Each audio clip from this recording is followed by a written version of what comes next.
Опрос. Расскажите о своей самой страшной истории из жизни. Адель. В детстве я собак не боялась, пока меня не напугала бродячая собака. И я стала их бояться панически. А бродячие собаки этот страх чуют за версту. Собираются стаи и начинают облаивать. Один раз чуть всей стаи не напали на меня. Спасибо двум мужикам, которые отогнали собак. Я пошла к психологу. Она мне посоветовала, чтобы я каждый раз, когда иду мимо бродячей собаки, представляла, что рядом со мной идет огромный такой спокойный, но грозный сенбернар. И знаете, сработало. Когда я мысленно клала руку на воображаемый загривок моего могучего, грозного сенбернара, бродячие собаки отводили взгляд и делали вид, что занимаются какими-то своими делами. Но апофеозом стало следующее. Как-то раз, когда я вот так прошлась сквозь стаю собак, я сразу села в трамвай, и кондуктор, подойдя ко мне, попросила оплатить проезд моей собаки, мол, она слишком большая. Я спросила кондуктора, какую собаку она имеет в виду, но та в ответ лишь недоумленно огляделась. Виктория. Мы с подругой возвращались домой от нашей общей знакомой. Было довольно поздно, около 12 ночи. Лето, тепло, свет фонарей, пустынная улица. С одной стороны дороги была стройка и большой бетонный забор. Мы как раз шли вдоль него. Я случайно посмотрела на наши тени и не сразу смогла разобрать, где моя.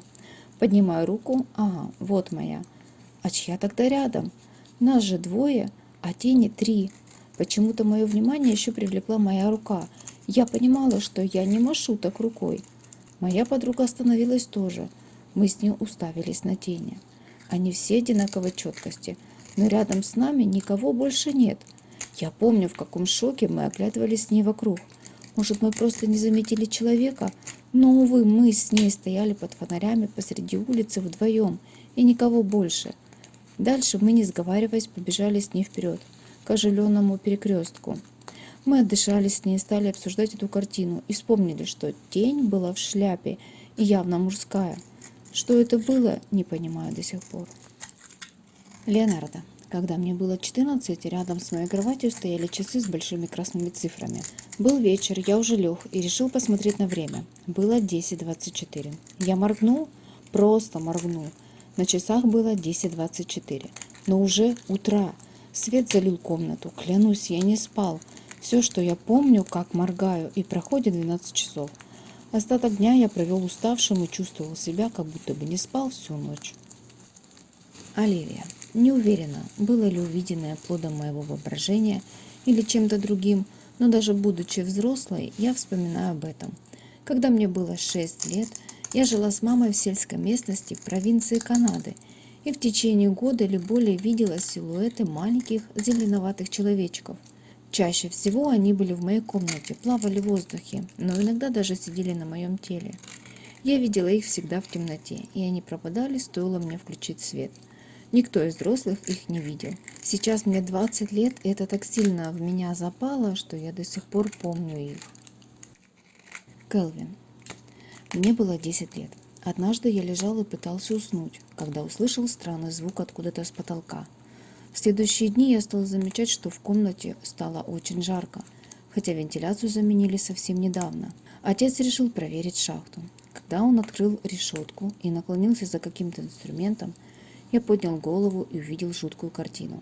Через вентиляцию на нас смотрел худой человек. Я притворился, что не заметил его и хотел убежать, но побоялся оставить дома двух котов и папу. Так что я взял бумажное полотенце и ручку, написал: «В моей вентиляции человек».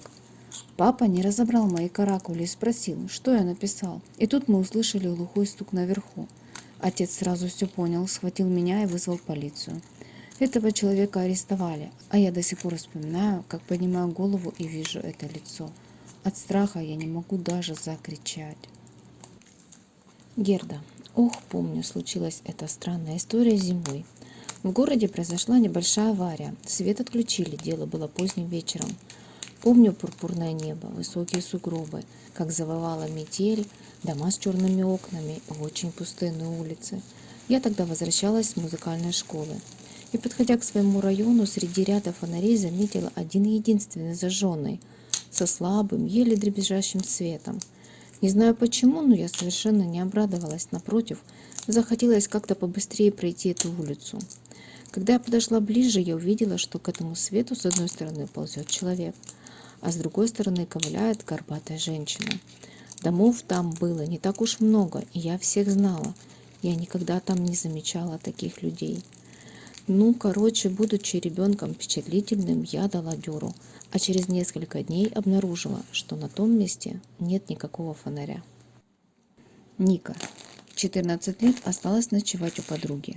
Ночью почувствовала, что у меня кто-то будет. Открыла глаза. Стоит бабушка подруги и говорит: «Уходи».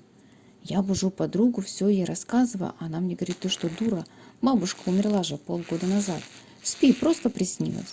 Сон уже не шел. Вдобавок сильно скандалили мать с отчимом подруги.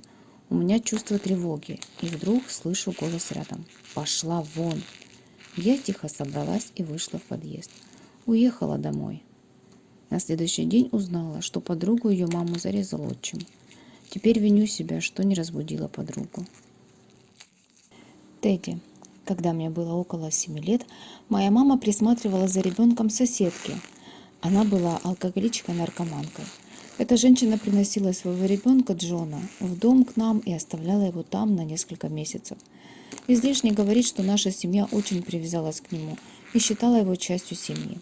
Однажды вечером Джона забрала мать и села с ним в машину с пьяным сожителем, и они попали в аварию. Джон впал в кому. И где-то через 2 дня мой старший брат ночью разбудил всех в доме, крича и плача, что Джон мертв, что Джон приходил в его комнату, плача, говоря, что он должен уйти, но он боится и хочет, чтобы мой брат пошел с ним. Пока мои родители пытались убедить его, что это всего лишь сон, зазвонил телефон. Это мой дядя звонил из больницы сообщить нам, что Джон умер. Way back a year ago.